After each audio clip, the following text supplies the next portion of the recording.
Alhamdulillah, bersyukur pada Allah Subhanahu Wa Taala kerana dapat bersama. InsyaAllah pada pagi ini kita akan sambung perbincangan bab jumlah muadzin serta upahnya. Ini perbincangan tentang jumlah muadzin. Bab khusus ini berkenaan dengan orang yang hendak melakukan azan ini kena berapa orang, serta upahnya. Jadi kita telah baca tajuk ini sebahagiannya. Jadi pada pagi ini kita sambung pada qaul Imam Syafi'i yang ke-304. 304. Qaul yang ke-304. Kata Imam Syafi'i rahimahullah, tidak boleh diberikan sedikit pun kepada muadzin dari harta sedekah. Namun boleh bagi mereka menerima nafkah melalui sumber yang telah saya terangkan sebelum. Mana kalau nak beri sebagai sukarela tu boleh lah.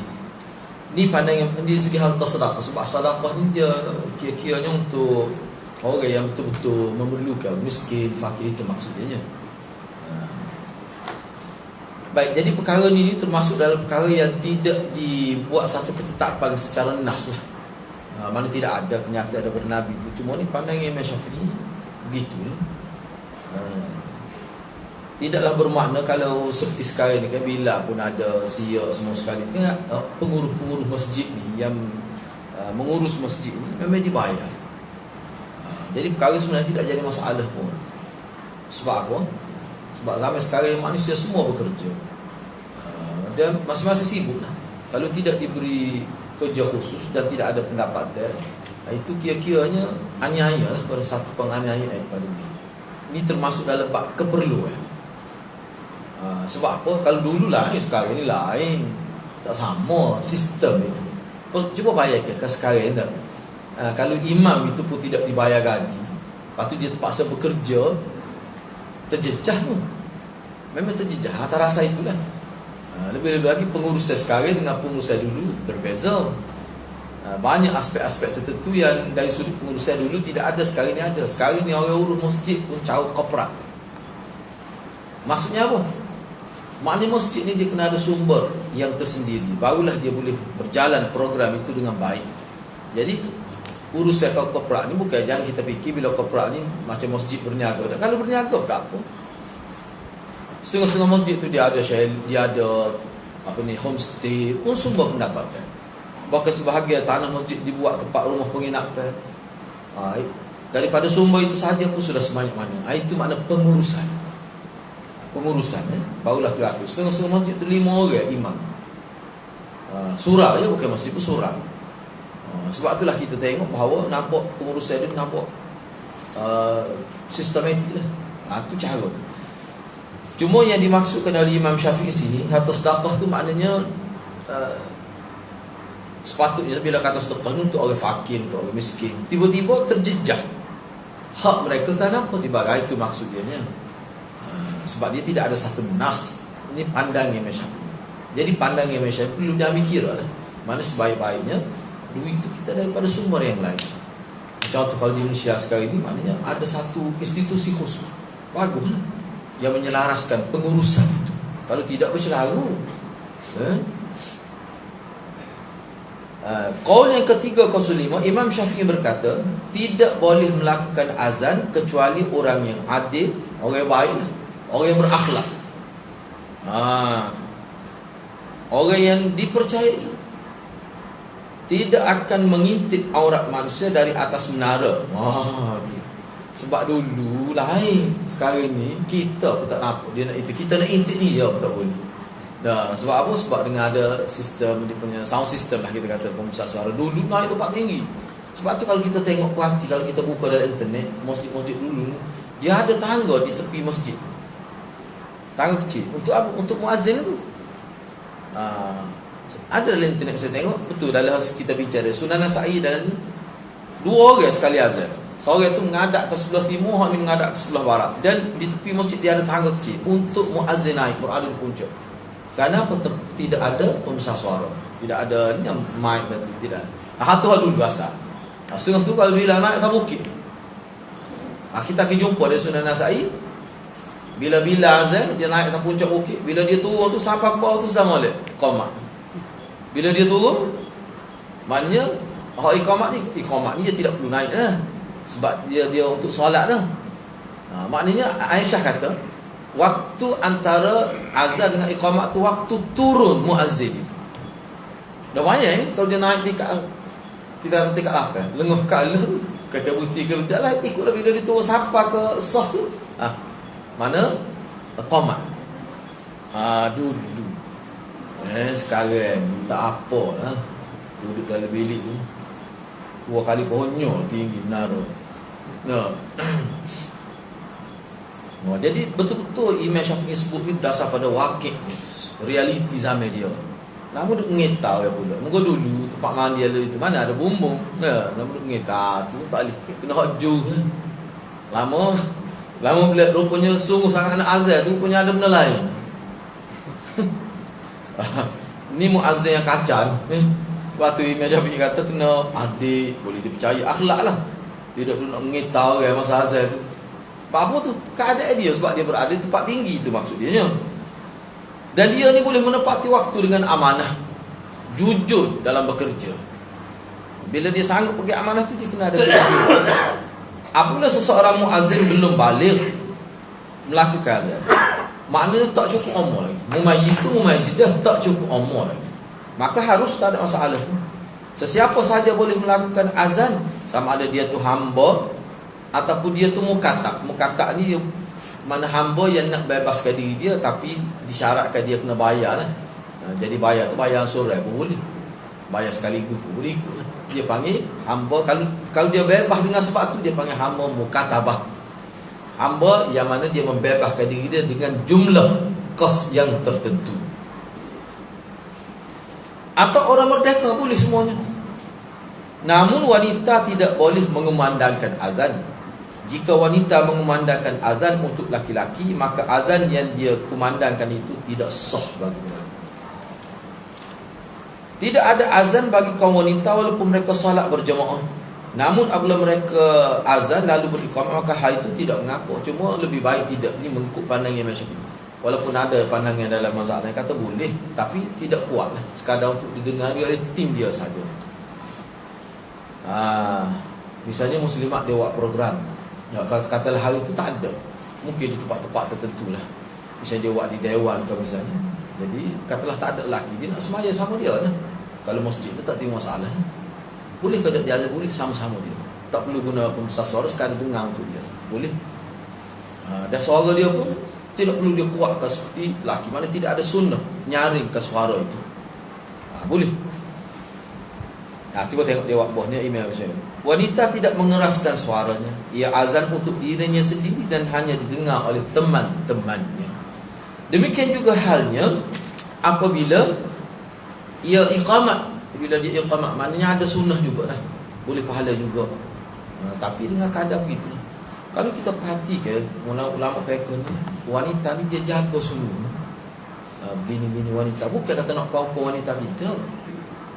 Sebenarnya apa yang dibuat ni sebenarnya nak mengelakkan daripada fitnah. Nak mengelakkan daripada fitnah. Sebab tu maknanya seorang wanita ni bila dia berada luar masjid, luar surau, lagilah dia kena jaga. Dalam masjid pun begitu. Dia jaga, nak bercakap boleh, bukan tidak boleh, tapi dengan ikhlas. Hati itu ikhlas kepada Allah. Bila hati ikhlas kepada Allah, insya-Allah tidak timbullah dia punya kita kata sifat-sifat buruk tu. Orang panggil gelenyak, gitu begini. Laki pun sama ya sebenarnya. Bagi saya lah, saya tengok kalau perempuan dia tidak boleh beriah lebih-lebih laki, kena tunduk ke pandangnya. Maknanya arah Allah tu semua ke arah menjurus, kena ikhlas dalam beragama. Jangan ada niat tidak baik. Sebab hubungan laki perempuan inilah antara tempat yang banyak gangguan syaitan.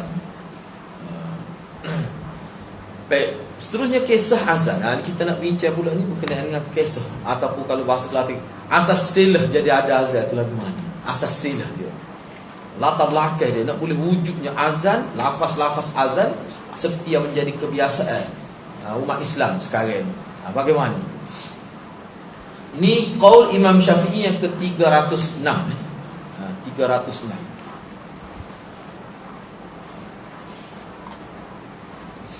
Imam Syafi'i ni sebenarnya kita bicara Sunan Nasa'i lah kan. Ya, kita bicara Sunan Nasa'i. Hadis ni hadis adalah Sunan Nasa'i, cuma adalah sedikit perbezaan.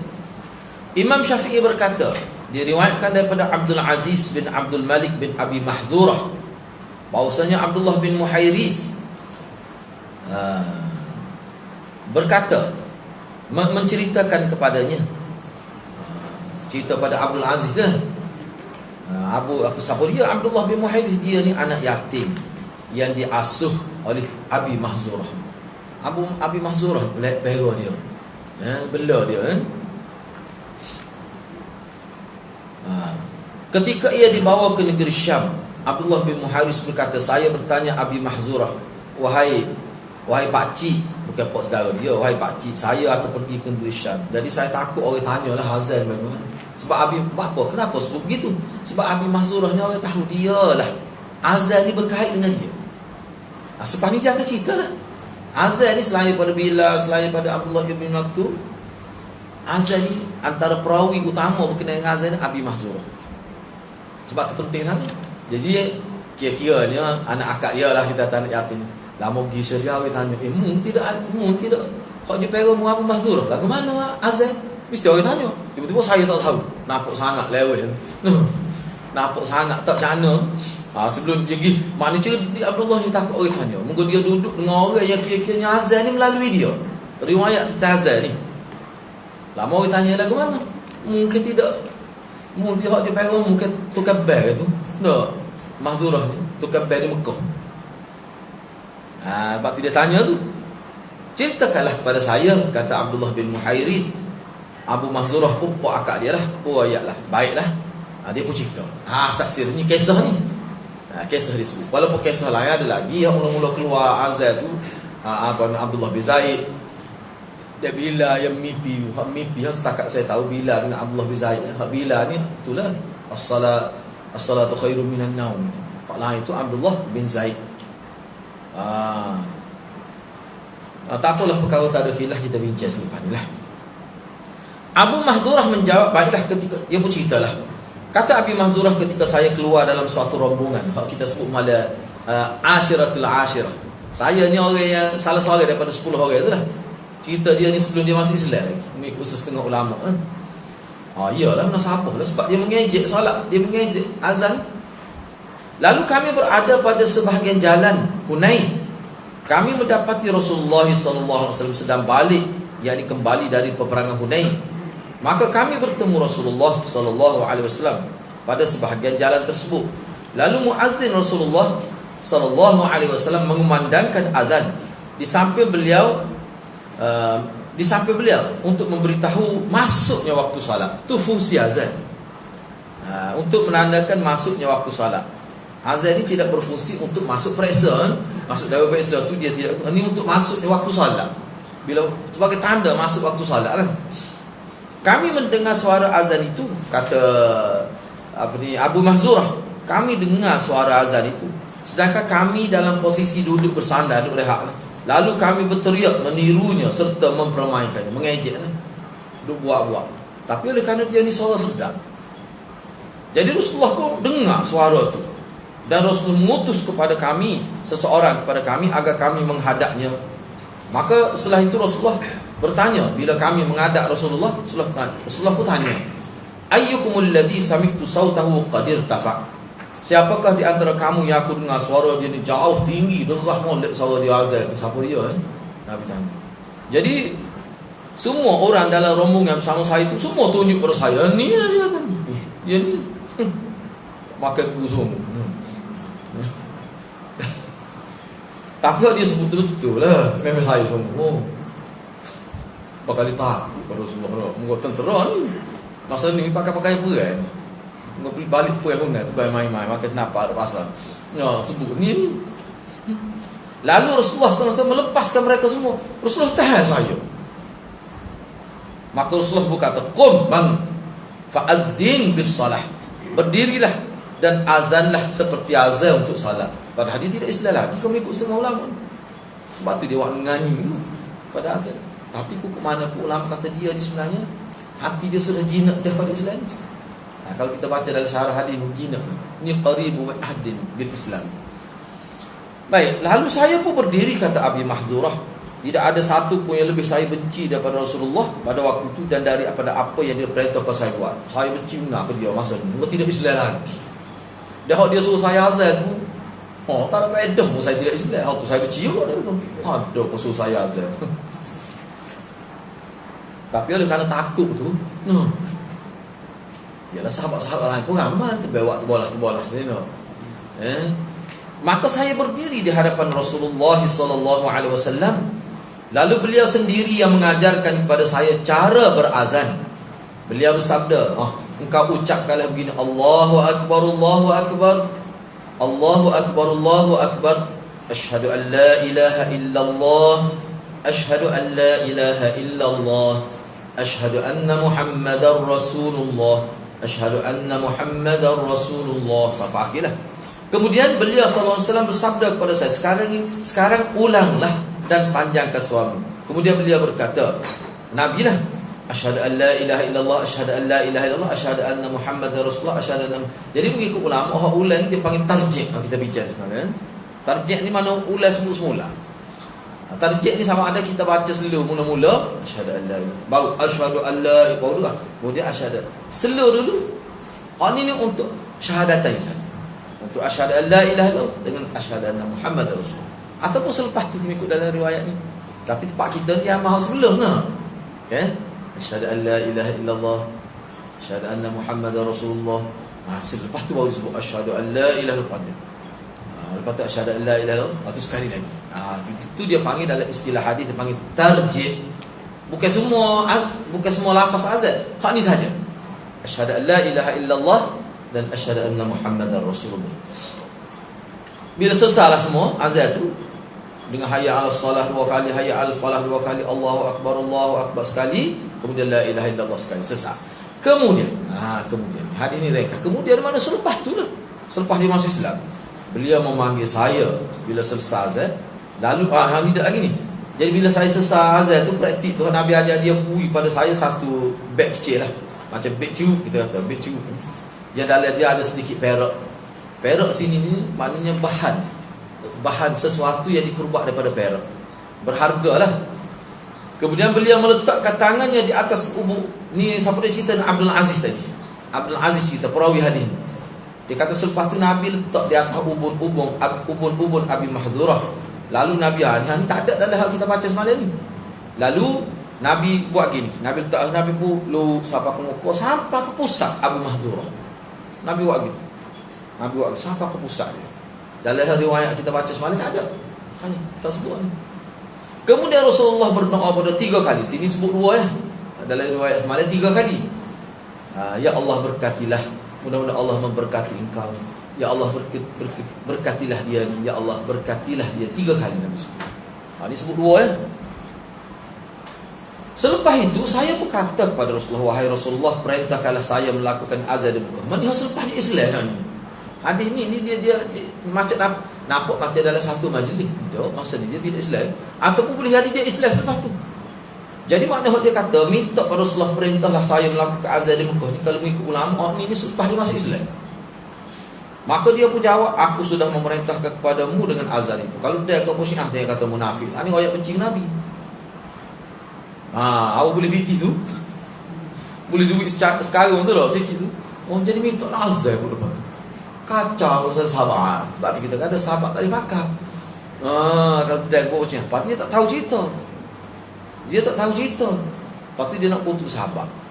Kalau kita bacalah dulu, tengok bagaimana ulama orang.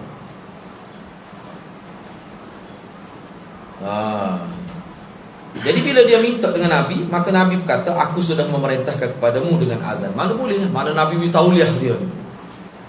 Maka hilanglah segala kebencian kepada Rasulullah. Semua itu telah berganti dengan cinta kepada Nabi SAW.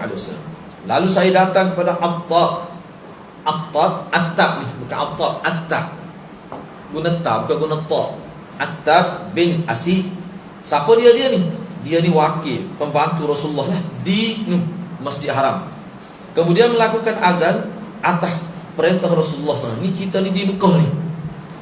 Mana seolah dia bawa satu surat recommendation daripada Nabi bahawa dia ni adalah muazzin di Baitullahil Haram.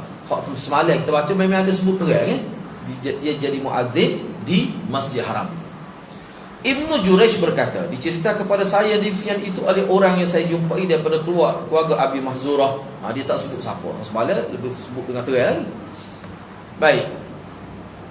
Imam Syafi'i berkata, qaul yang ke-307. Kata Imam Syafi'i, saya mendengar dia iqamat Allah. Setelah tak apalah tu ni. Allahu Akbar, asyhadu ni qamat ni. Kata Imam Syafi'i berkata, saya mendengar dia beriqamat Allahu Akbar seperti biasalah. Qamat ni mana sekali-sekali. Semua sekali-sekali. Lepas tu ada qad qamatis salah. Jangan salah bagi tu. Sebab ramai saya jumpa qad qamatis salah. Qad qamatis salah. Tu duduk lain. Sedangkan asalnya qad qamatis salatu. Si tutunya. Tiba-tiba dia ambil tu dia letak lain. Dia tarik tu pergi letak tu. Qad qamatis salah. Qad qamatis salah. Salah faham lah tu. Sebab kalau kita kecek Melayu juga. Gede kita kata. Saya kau makan nasi dia kata. Pelik bunyi. Dia bersu dengan kau tu duduk lain. Pecah kalimah tu dah. Awak takut saya kau. Kau tak pening orang tu. Kita tak pening, kita tak tahu. Mungkin kita pun setengah kali tak perasan pun tak terbayar tu, tapi salah tu. Bayar qad qamatis salah, qad qamatis salah. Tu kalimah tu. Sebab lain. Maknanya sepatutnya qad qamatis salah ataupun sama qad qamatis salah, qad qamatis salah. Gitu. Acak dah jumpa tu. Buat kita boleh sedengar tu. Baik. Qaul yang ke-308, Imam Syafi'i berkata, saya tidak memandang sunnah membaca at-tathwiban. Membaca as-salatu khairum minan naum sebanyak 2 kali pada salat subuh dan lain. Karena Abu Mahzurah tidak meriwayatkan kata-kata ini daripada Nabi SAW bahawa beliau memerintahkan at-tathwib, maka saya memandang makruh. Maknanya Imam Syafi'i dia tarjih hadis Abu Mahzurah.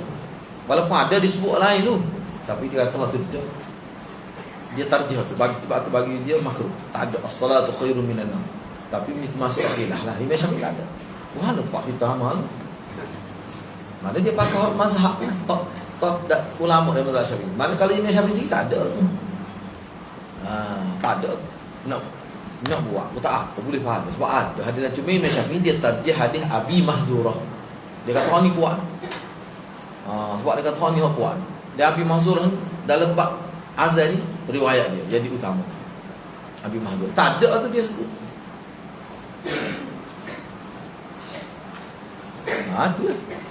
Tu juga kita tahu nak yang dalam mazhab Syafi'i sendiri pun hilah. Imam Syafi'i tak kata itu yang punya mazhab. Maknanya banyak berlaku ajaran dalam mazhab Syafi'i ini hak bukan daripada Imam Syafi'i. Tetapi ashab-ashab tu boleh jadi mana kira-kira dia guna metodologi Imam Syafi'i lah. Sebab tu kita kena berlapis dada dalam masalah. Kalau dalam mazhab Syafi'i sendiri pun ada khilaf, apatah lagi dengan mazhab lain. Imam Malik tu guru dia tu. Dia boleh khilaf tu dia. Sebab tu kita moleklah Ustaz Awal kata lepas ni kita belajar dalam mazhab lain pula. Baru kita nampak rupanya orang panggil mazhab ni lebih banyak orang sama daripada tidak sama. Orang panggil mazhab Syafi'i dengan mazhab Maliki ni hak sama tu banyak, hak tak sama ni sikit je. Ni siapa tak boleh ikut mazhab lain. Kalau orang kata dia marah. Pelik sangat teori kita dalam beramal mazhab. Tak boleh. Ada saya dengar seorang tokoh juga di Kelantan kita. Dia kata selagi ada pendapat dalam mazhab Syafi'i walaupun lemah, kita kena ambil waktu lagi. Walaupun ada dalam pendapat lain hak kuat. Kata tu awak sorang faham gitu. Kena kata gitu dia. Nak sabar masalah lah kamu tahu. Dah tentu dah ni kuat. Jadi lebih kuat mana? Hak lemah. Kepelik tu logik tu tak diterima. Berharap semua. Siapa ada tu kata pada saya, dia ustaz ni ikut mazhab mana? Kata mazhab ahli sunnah. Dah kata ahli sunnah mazhab. Saya tak ikut mazhab ahli sunnah ayah pen. Sebab ada kata ayah pen ahli sunnah. Pening. Oh, jadi gitulah juga. Jadi kita ni, kita belajar Syafi'i. Cuba tengok dengan kita belajar kitab Imam Syafi'i. Hadis saja kita asas dia. Cuba tengok metod dia. Bila start hadis tu mesti dia hadis. Tu asas nak bincang. Bila kita nak bincang, asas dia apa? Dalil. Quran hadis. Tu Imam Syafi'i cara dia bincang. Baik. Dia panggil taswib. Taswib.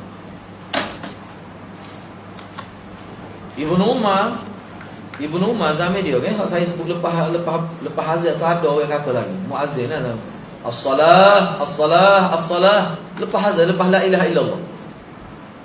Oh, dia kata tu taswib ni tak ada. Dia tak sembahyang di masjid. Kecuali imam tu kena bertaubat dari perbuatan dia ataupun dia kena tukar. Boleh jadi muazzin kalau tak tahu sunnah kan. Patut bila dia nak jadi muazzin, dia kena tahu lah Nabi lagu mana Nabi ajar. Dia jelas nak jadi tu imam, kena tahu tentang tu imam tu lagu mana. Nak terlibat dalam perniagaan, kena tahu perniagaan dalam Islam tu macam mana, hukum hakam yang berkaitan, supaya tidak terjebak dalam amal yang dalam muamalah darar itu. Sepatutnya. Okay, seterusnya kita masuk pada bab menghadap kiblat ketika azan. Ni bab menghadap kiblat pula. Wajib ke tidak? Secara umumnya tidak wajib lah. Dalam mazhab Syafi'i ini, cuba kita tengok bab istiqbalil qiblah bila azan. Ni bab yang ke-24 ni. Yang kita bincang ni bab yang ke-24 ni. Kata Imam Syafi'i pada qaul yang ke-309, saya tidak menyukai apabila muazzin itu tidak menghadap kiblat ketika dia azan. Saya tak suka. Sebab dia tak ada dalil khusus ni. Tak ada dalil khusus. Hendaknya kedua hujung kaki dan mukanya sentiasa menghadap kiblat lah, kerana ia sedang memberitahu manusia tentang masuk semaya. Ni pada pandangan Syafi'i molek gitu. Kita rasa gitu juga. No, kita belajar ni kata molek menghadap kiblat lah. Dan ia menghadapkan manusia ke kiblat dengan sebab melaksanakan salat. Apabila ia melencongkan badan atau wajahnya dari arah kiblat, ni muazzin ini, baik sebahagian ataupun seluruh tubuh dia, maka saya memandang makruh perkara itu. Pada pendapat saya makruh, namun dia tidak perlu mengulangi azan. Bukan tak jadi azan tu. Jadi katakanlah dia bila dia azan tu duduk dalam bilik, dia menghadap kuat di kubur, tak tahu apa. Tak tahu lah apa dia menghadap kuat kubur tu. Dah tanya dia lah. Memang benar kita tu. Tapi dia tak perlulah, dia tidak perlu azan semula, tak perlu. Mana sah lah. Cuma saya anggap makruh, tak mana. Saya menyukai, maka saya menyukai apabila seseorang muazzin itu dia tu suci daripada hadas, mana dalam keadaan bertaharah. Itu saya suka. Sebab memang azan ni tidak syarat sembahyang, syarat. Azan tidak. Dalam keadaan ponok cuma gitu tak apa, kalau tidak ada najis. Bahkan kalau kita nak kira katalah ada najis, ulama kata sah lagi. Sebab azan tidak syarat. Ya kita tetap nak sabar najis. Tidak ni balik kita sekira tu berat dah lah tu. Ni tak ada wudu, tak ada masalah. Patut molek. Kita bukan bincang masalah molek, masalah sah ke tidak. Sebab tu saya suka dalam keadaan dia suci pada hadas. Tu moleknya. Apabila ia azan dalam keadaan junub, atau dia tidak berwudu, maka saya memandangnya makruh. Itu pada pandangan saya lah, kata Imam Syafi'i.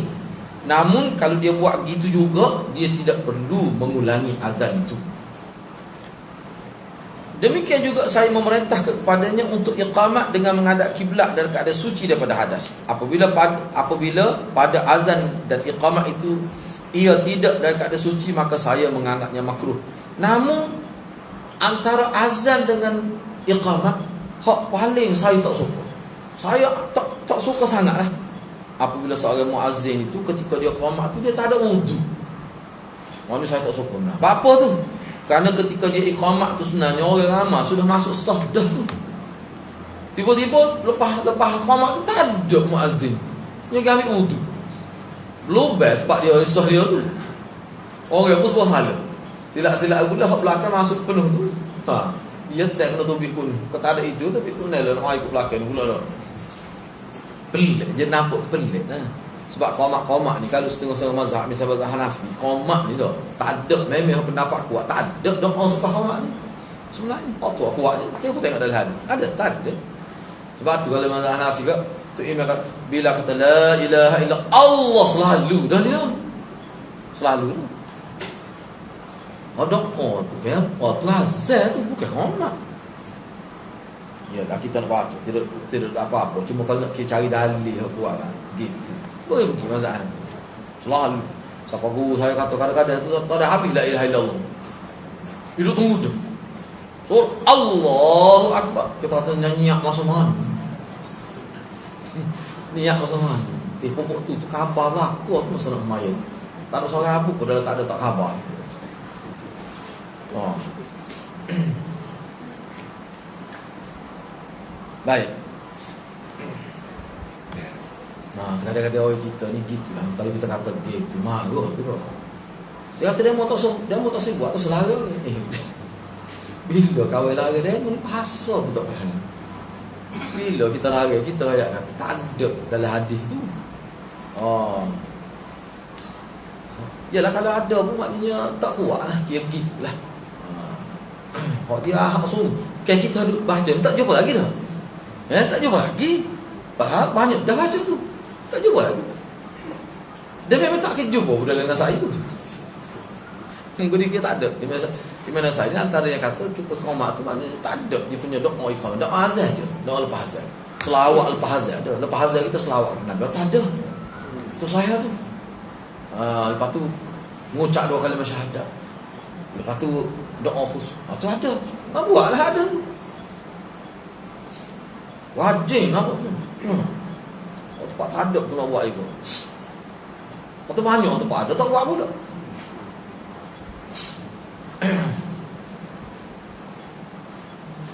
Cuba tengok menghadap kiblat ni tu ni.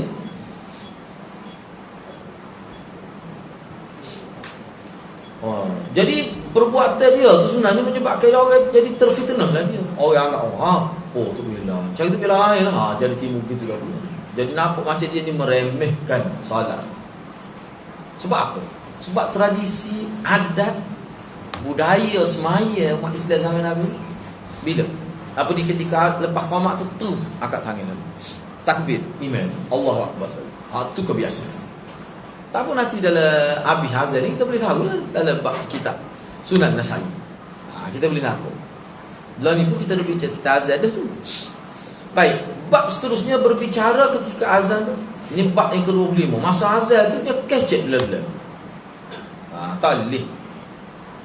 Cuba kita tengoklah talih tu setara mana. Batal aku, tak sah aku. Qaul yang ke-310 kata Imam Syafi'i rahimahullah, adalah lebih saya suka apabila muazzin itu tidak berbicara sebelum ia selesai dari azan. Dia tengah azan tu tumpu kena fokus. Jadi makna pun kita pun gitulah juga. Kita pun kadang-kadang susah juga kan. Kita dengar ni kalau biasa saya lepas kuliah ni, kita duduk ada orang main kecek. Kita tak selayan dia. Semua kita hanya masalah. Kita nak dengar azan ni nak ambil fadilat tu. Jadi kita lah kecek. Tidaklah seperti muazzin. Kalau muazzin makruh mengikut Imam Syafi'i. Kita pun sebenarnya makruh juga kita bercakap sebab masa tu kita kena fokus sebab nak jawab, nak dengar kata-kata tu. Nak bertanya khabar pun lepas mayat tak sah tu. Ataupun selepas azan boleh. Nama tak jumpa sihat lah. Atau sebut je kita ngeteh bani jangan duduk panjang masa tu. Sebelum selepas tu masa azan jangan sekali-kali. Sebab sebaik-baiknya masa azan kita seolah kita letak kita dalam keadaan orang yang sedang solat. Itu terbaik. Apa tu? Itu salah satu cara yang boleh menyebabkan kita khusyuk dalam sembahyang. Orang Kelantan panggil ambil lajak. Sebelum akad takbir tu ambil lajak awal-awal lagi. Adalah lebih saya sukai apabila muazzin itu tidak berbicara sebelum dia selesai azan. Lepas azan kecek lah, nak kecek pun tu pun tidak molek lagi. Kalau kira tu sebab tu tunggu nak sembahyang tu tak hidup kecek lah. Namun apabila ia melakukan hal itu, maka dia tidak wajib mengulangi azan sebelum dia berbicara. Apa pun perkataan dia, dia kecek gapo pun tidaklah menyebabkan jadi kena ulang semula azan tu. Demikian juga saya memandang makruh. Makruh ni pada dosa kecil lah. Apabila muadzin berbicara ketika iqamat. Bila iqamat dia kecek. Allahu akbar, Allahu akbar. Tak tepi hari tu. Yang tu tak? Misalnya tak? Lepas tu asyhadu an la ilaha illallah. Tutup itu tu dia tu. Misalnya kecek kita ni. Makruh. Namun apabila berbicara ketika iqamat tidak wajib, harus makna wajib, tidak wajib dia mengulangi. Apabila ia mengumandangkan sebahagian daripada lafaz azan sahaja, lalu dia tidur atau lepas tu pensel dia. Macam mana tak tahu ni keadaan ni, orang panggil pekon dia buat andai lagi. Duduk tengah azan, siapa suka kena tidur, pensel dulu. Lepas tu jaga pula. Atau orang ni pensel sekejap, kemudian dia bangun dah sedap daripada pensel. Maka saya lebih menyukai agar dia kena mula semula azan, start daripada awal, Allahu akbar, jangan disambung. Orang pelik dengar kalau dia di mikrofon dia buka juga setengah jam lepas tu. Tubik, baru tubik. Hayya 'alas salah. Putih start asyhadu an la ilaha illallah, asyhadu anna Muhammad, senyap sekali. Rupanya tidur. Tak imam lagi juga. Mana tak bilang? No, katalah dia pun bangun, sambung pula. Hayya 'alas salah. Lagu mana? Tak kira lah sama ada waktu selang itu lama atau sebentar.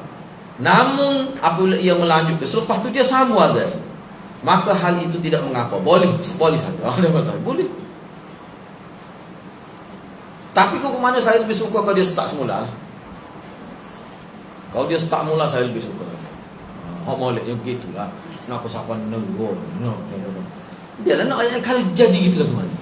Tak saya dengar tu email baca khutbah negara.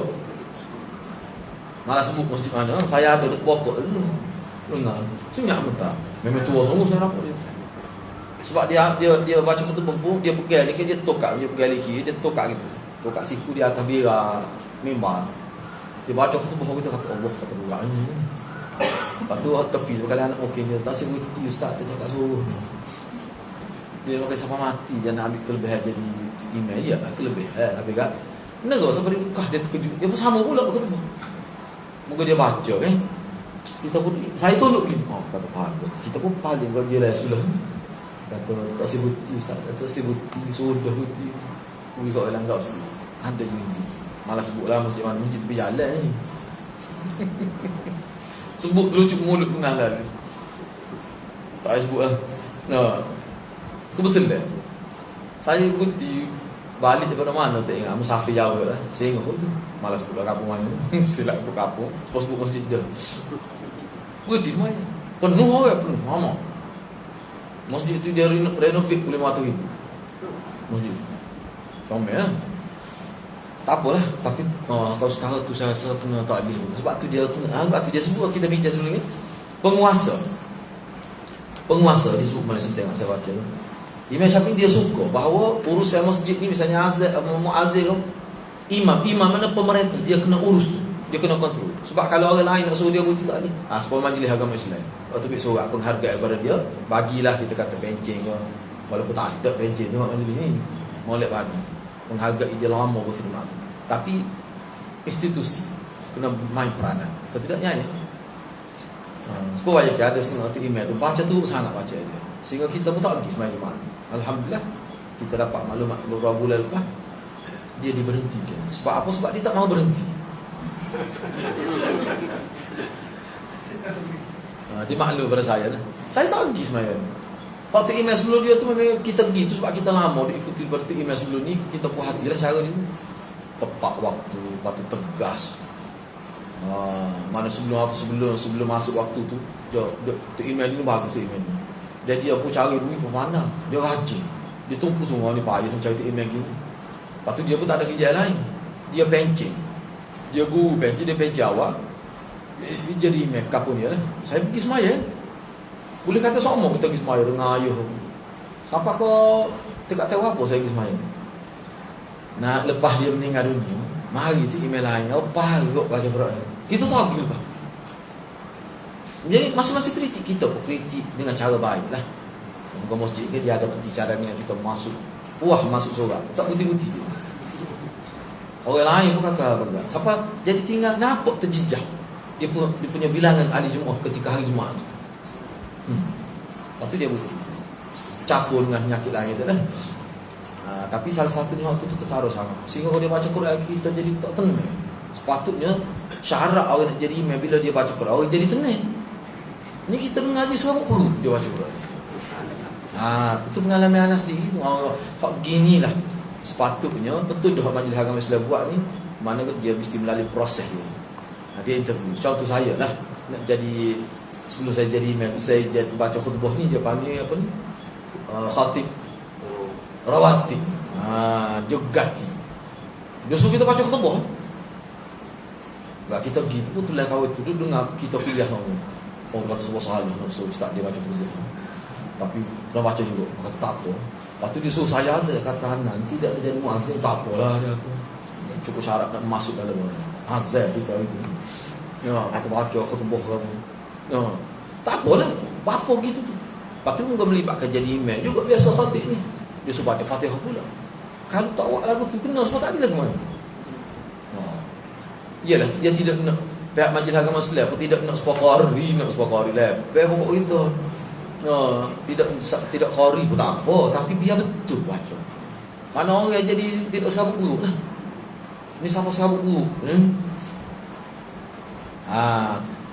Cuba tengok dalam mazhab Syafi'i nak jadi imam lagu mana? Kriteria dia. 9 dia sebut balik tu.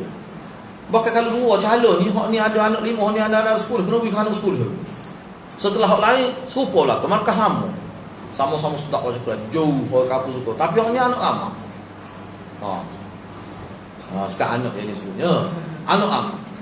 Gini. Lepas tu dikira gitu.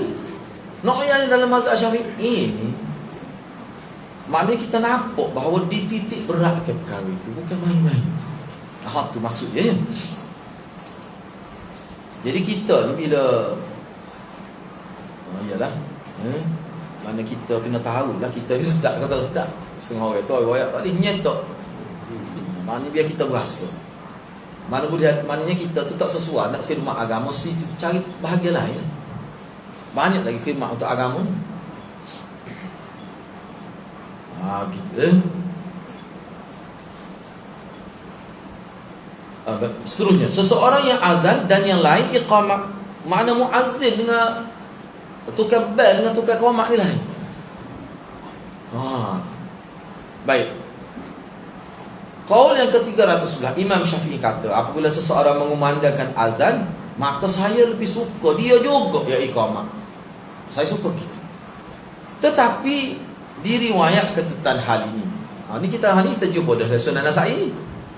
Bahawa siapa yang azan maka hendaklah dia iqamah. Yang demikian dikarenakan wallahu a'lam lah, bahawa apabila seseorang melakukan azan maka dialah yang lebih utama melakukan iqamah. Namun apabila yang lain melakukan iqamah maka hal itu tidak mengapa. Aku ke mana lebih moleknya itulah. Walaupun boleh. Dia beza kalau azan ni dua orang tukar azan tu kita bincang dah. Masa yang sama serupa. Hak ni duk buju masjid sana pun. Hak ni dia ngadak ni kan nak suruh orang kawasan sana dengar. Ni zaman dulu ada berlaku gitu. Apa tu? Sebab tak ada mikrofon, tak ada speaker, tak ada sound system yang seperti kita sekarang ni. Lemon ni setiap bucu mesti ada. Mana-mana pun tak dengar. Mana-mana pun dengar. Kalau tak dengar tu tak dengar jugalah. Ni. Dulu tidak gitu. Dia naik tempat tinggi ya, duk bucu mana-mana mesti. Kadang-kadang tak mahal tu jadi timung menghadap kiblat ni. Mesti kau tidak tu sebab setengah-setengah dia nak ayak kau orang belakang masjid. Tidak menghadap kiblat lah. Mesti dia kena menghadap kau tu. Baru suara tu pergi kat itu. Sebab tu kita ni jangan ikut perasaan lah. Kena tengok realiti yang berlaku zaman Nabi, praktik yang berlaku zaman Nabi macam mana. Baik. Mana boleh kalau seorang tu qamat, orang lain pula azan. Misalnya lepas dia azan, mati sakit perut, masuk bilik air 15 minit tak tahu dia. Orang lain apa qamat, tak payah tunggu dia. Gitu. Tapi kalau kita tengok tu imam lebih afdal tu kan tu imam. Mana muazzin ni kalau dia nak qamat kena tengok imam ada tak. Kalau imam tak ada kena pasti orang lain. Saya kena dah tu. Kita hari tu pergi lewat sikit. Pergi tu cacah gaya paling rupanya selesai dah qamat. Kita masuk senyap. Kita Tapi sebenarnya pelik, mana pakai dua kelih dalam kita. Padahal semaya ni bukan maya malam, maya siang hari, baca pun selalu tak baca dulu kah? Buat aku tak biasa ni. Dia jadi kelebay juga tak biasa ni. Lepas tu dia kata Ustaz Din, komat apa? Komat dah tadi dia kata. Komat dah. Oh, kita pun pakai tak kecek lah kita ni. Tak kena syamah situ. Mana ayat ni? Saya duduk asal dia nampak dah sebab dia buka dia pintu gini ke, pintu tadi nampak dah Ustaz Din hari tu dia. Kita naik tu pakat gila kita pun masuk soft tepi je. Dia ingat aku tak email dalam tu. Rupanya tak ada. Jadi orang nak ikhramat ni dia kena tahu. Dia kena tahu email ada dah ke tidak. Kadang-kadang email sakit perut time waktu nak ikhramat, tunggu. Seperti mana berlaku dah kita bincang dengan senat saya di Yaman. Dah ada berlaku tu lewat sana. Tapi kalau ikhramat ni tak payah, suruh orang lain. Iyalah kalau nak tunggu pun tak apa, tak ada orang berani nak qomat sebab setengah itu jangan main orang qomat dia marah. Kerja aku kan. Setengah itu dia main. Kita rasa tak apa kan. Backing kadang tukar band ni. Orang lain kadang-kadang suruh orang lain hari mak dia tak pergi, main tak pergi masuk. Tak qomat dia. Dia tak pergi kita dulu. Tak qomat dia marah. Kata orang ketemu. Kita nak teh tukar bel yang kedua ni. Mau sedap tu email hak ni. Dia qori biarlah kering tak apa dia qori. Tentu sedap dah kita sorang. Dia marah. Men tu. Kapu cerita dia kata, "Ya, komak." Maksud. Men gua layan tu. Ada kan dia jadi backing kita sebab tu kita pun kena berhati-hatilah. Kadang ada setengah orang dia ada kelebihan ni, kurang resolusi ni macam-macam. Manusia kayak gitu. Sebab itulah dia perlu Imam Syafi'i pun sebut dah, saya tak ingat mana dia sebut, saya baca tak ingat. Imam Syafi'i kata hak molek-molek dan dia ni kena kerajaan main peran. Kerajaan ni mana institusi agama yang ada autoriti. Jadi dia tak nak kata gapo. Kalau dia nak marah pun dia ngepek ke mic, dia tak ngepek ke orang. Bahasa mic tadi sikit, bahasa mic dia kata. Kalau orang tegur dia marah, dia jadi beban dah. Tu perlu. Sebab Imam Syafi'i ni dia ambil kira dah benda tu. Dia ambil kira dah. Tengok dalam internet, ada gos je dalam masjid tu. Katanya keep email tu. Ni email parti ni. Ni email parti ni. Bala. Bunyi kecek Kelantan masuk bala. Dalam internet. Dalam internet. Lama dah. Ada tak? Lama dah. Temu sama ayatnya gojoh tu. Dia memang dalam masjid tu. Juh kita punya dia tak tahu tanah masa nak gojoh tu. Masjid pun jadi. Kena beringat juga. Sebab tu molek benar dah Imam Syafi'i sebut kena institusi. Imam tu ke mana tu imam ni? Imam mana pemimpin. Apa yang kita kata pihak kerajaan lah. Tak tanya. Kalau komat kan. Kamu bangun lalu tu ada betul Imam bangun tu. Tak apa, tak boleh lah dia. Dia nak sana, dia tak nak sana. Tapi Imam tak panggil caca betul. Tak apa. Dia bagi saya dalam keadaan sekarang molek gitu jadi tidak lama. Dia tengok waktu itu dah ke waktu iqamah ni. Masuk tek-tek bunyi iqamah, kita masuk dalam putus. Sebab apa? Sebab dia hak molek ni lepas iqamah tu selalu angkat takbir. Waktu moleknya. Ni kena tunggu dulu. Dan sebenarnya kalau kita tengok dalam hadis hak kata sawu sufufakum kan fa inna tasfiyatus sufuf min tamamis salah ataupun min iqamis salah. Bukan imam yang sebut. Kalau hak lebih kuat ni. Dia sebut sebelum tu lagi. Hak sebenarnya tak lebih kuat lah. Bukan imam yang kata, muazzin tu kata. Sebelum tu dia kata, sebelum dia qamat lagi, betulkan saf. Masing-masing. Jadi cepat ni kadang-kadang tunggu lama cukup pergi lagi ni. Nak tunggu mari. Dah lama tak jalan. Dah, jadi lama mana batu nak betul saf pula. Ni betul awal-awal lagi. Itu lebih baik. Lebih baik sebenarnya. So beginilah kita kata dalam sembahyang kita. Ni ada ni tempat saya kuliah adalah. Jadi kita pun ingatlah pada hukum fiqh. Dia tu imam ni besar, saya besar semua dia ni. Suara dia sedap. Tunggu besar tekuk tak ada. Sambung lalu. Kepala baru kepala. Tak yang gemuk dia ni.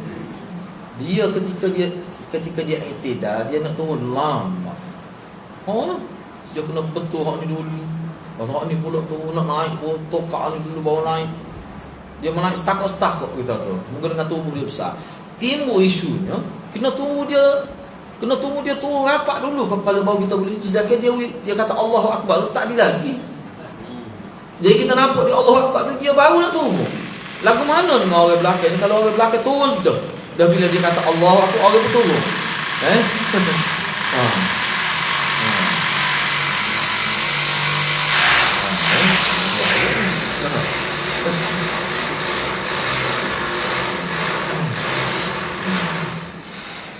Lepas tu lagu mana dari segi fiqh?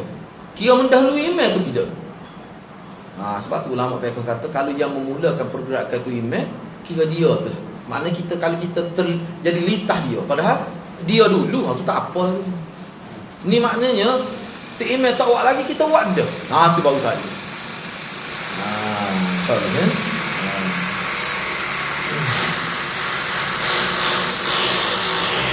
Bab seterusnya azan dan iqamah untuk salat jamak. Ni berkenaan dengan salat jamak pula. Bagaimana azan dan iqamah untuk salat jamak? Ni pun dalam Sunan Nasa'i pun kita bincang dah, kita ambil sikit ni. Qaul yang ke-312, Imam Syafi'i berkata, diriwayatkan daripada Jabir bin Abdullah, tentang haji Islam ni. Di sini lah. Tak apa.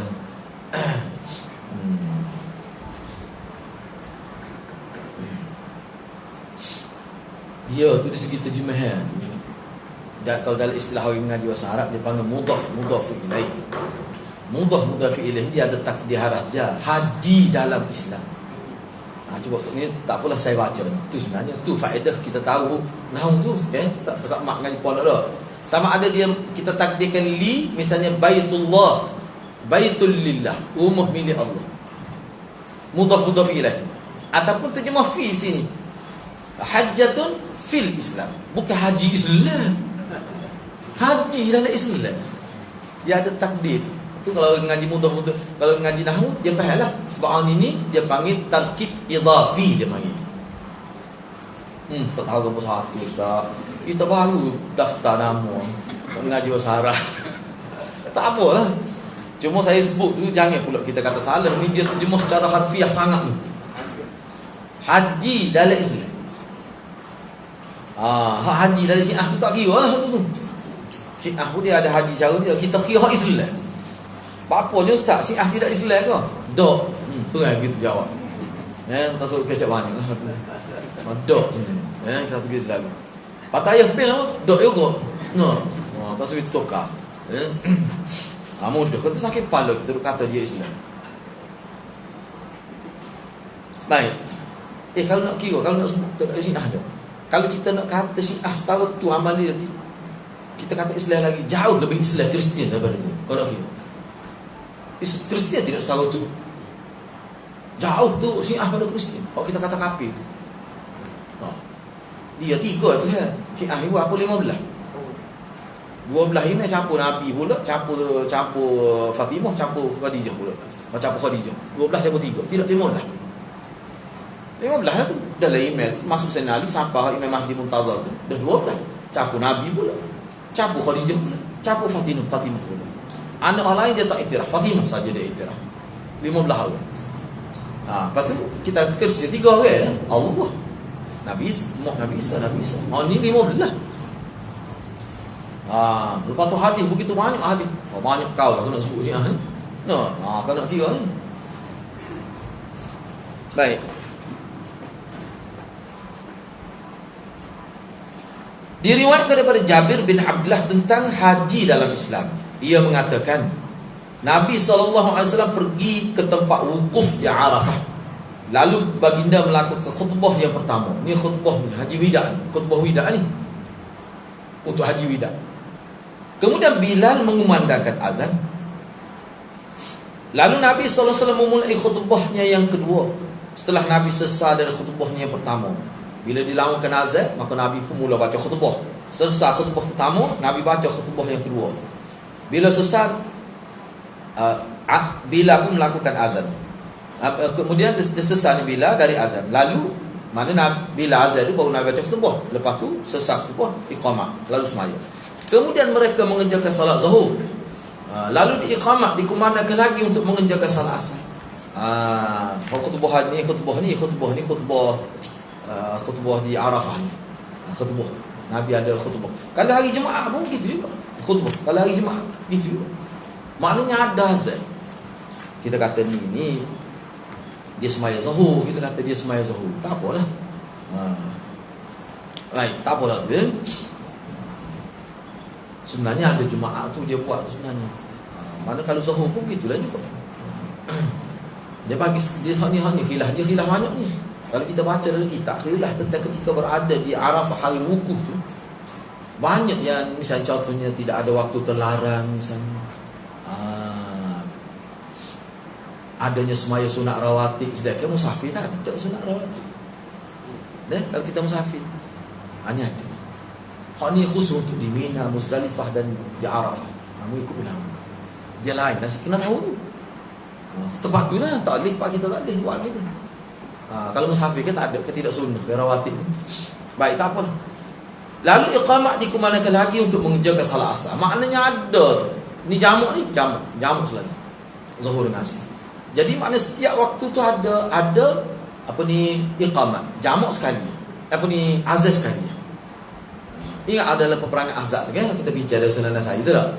Zuhur, asar, maghrib terlepas. Maka dia buat dalam waktu isyak. Sekali azan. Tapi setiap waktu tu iqamat. Semua tu kira-kiranya walaupun tidak musafir dalam peperangan. Tapi orang ni musafir. Tak boleh. Tu cara dia. Jangan kita setiap waktu tu nak maya zuhur, qamat. Abtazah, qamat. Maya asar, qamat pula. Tak boleh lagi tu.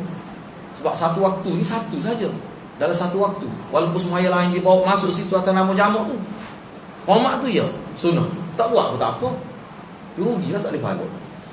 Daripada Abi Sa'id Al-Khudri kata beliau, kami tertahan dari melakukan salat pada perang Khandaq. Inilah perang Khaibar.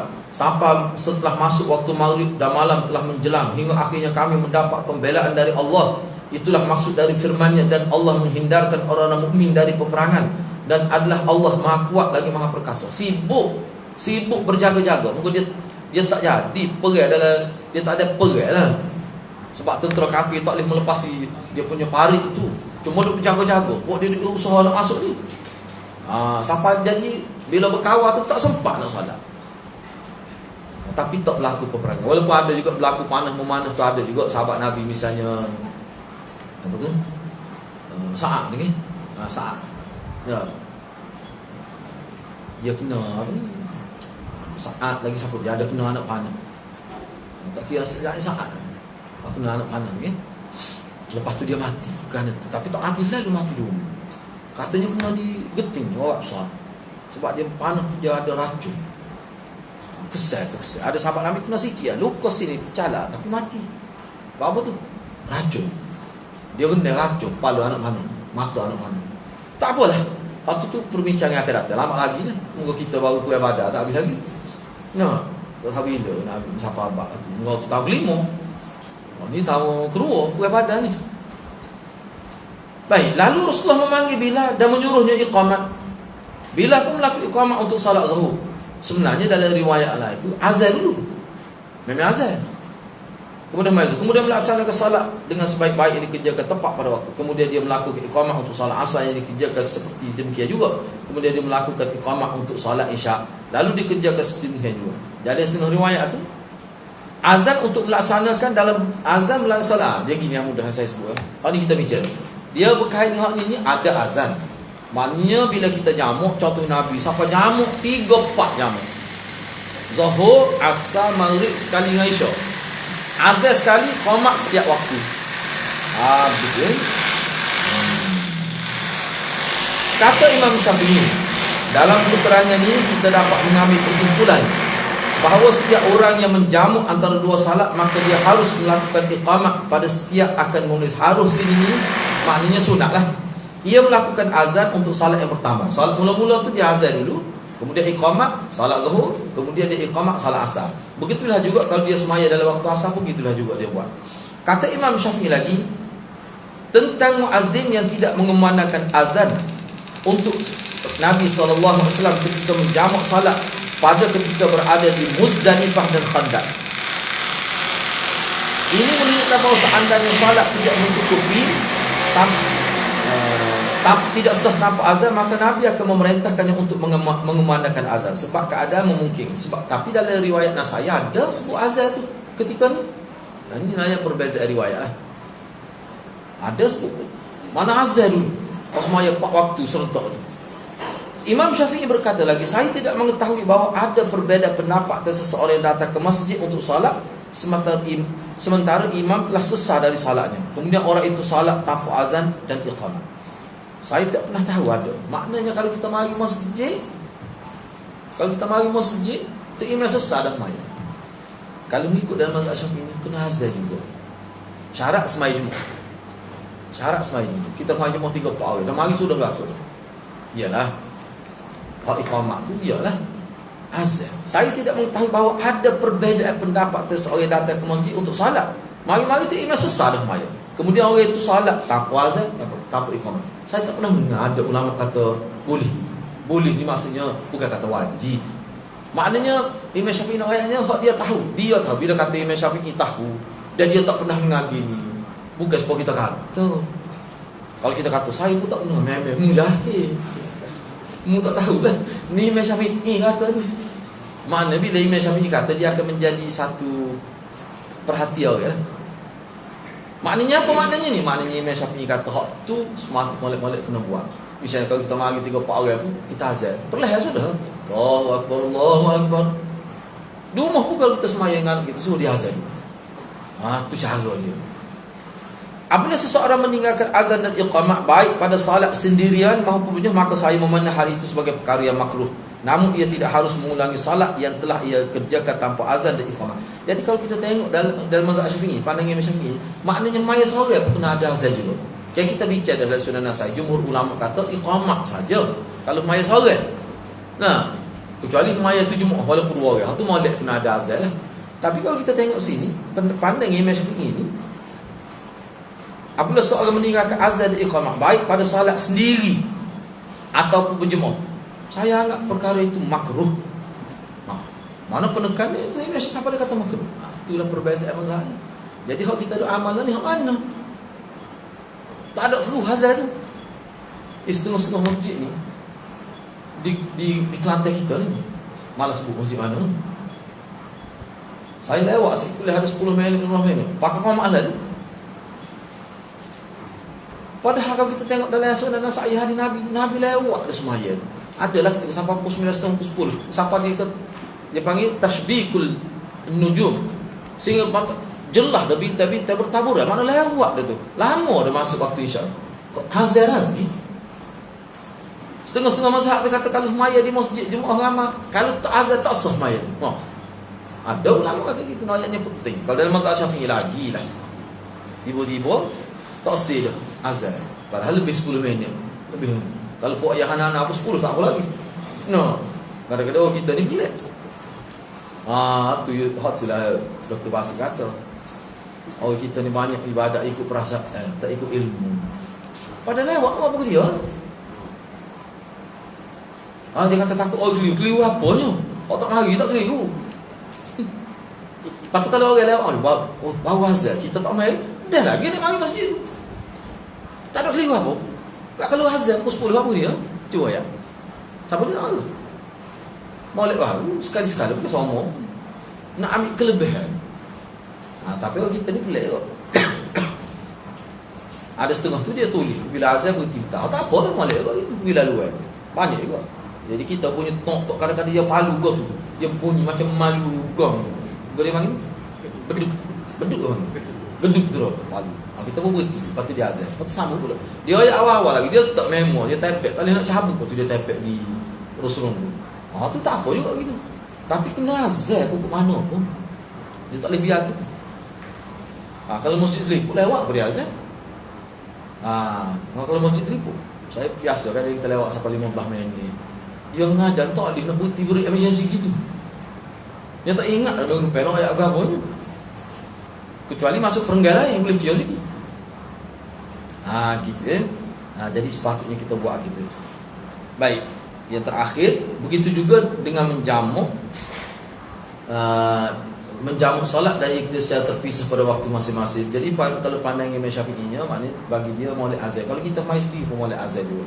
Tak apalah kau tu khilaf, walaupun ulama kata kalau mai sore iqamah sahaja sunnah. Itu termasuk dalam kau khilaf. Yang pentingnya kita buat. Kalau nak pakar ni, buat. Dan Imam Syafi'i dia kata gitu, kan ada sandaran dia lah. Ini bab tarjih kira-kira ni. Bab orang yang menganggap cukup azan dan iqamah orang lain yang tidak bermaksud melakukan untuknya. Ni kita bincang semula. Dia bincang ni. Misalnya dia dengar, oh, kau itu azan dah. Padahal dia lah, kita tak ayah. Kita iqamah saja. Itulah ke mana. Oh, nak pakai hal tu lepek kita masjid dekat-dekat ni. Balik dah. Biar dia kita dulu. Kau itu pun dia kau payah amal tak ayah kita. Qamat saja. Dak dia tak kira. Tu kita bincang tu lah. Akan datang lebih grup insya-Allah. Saya setakat itulah. Kalau ada apa-apa persoalan ni. Jika tak ada apa-apa persoalan kita tangguh setakat itu. Mudah-mudahan Allah berkati kita semua. Aku qouli hadza wa astaghfirullahal azim wa lakum. Assalamualaikum warahmatullahi wabarakatuh.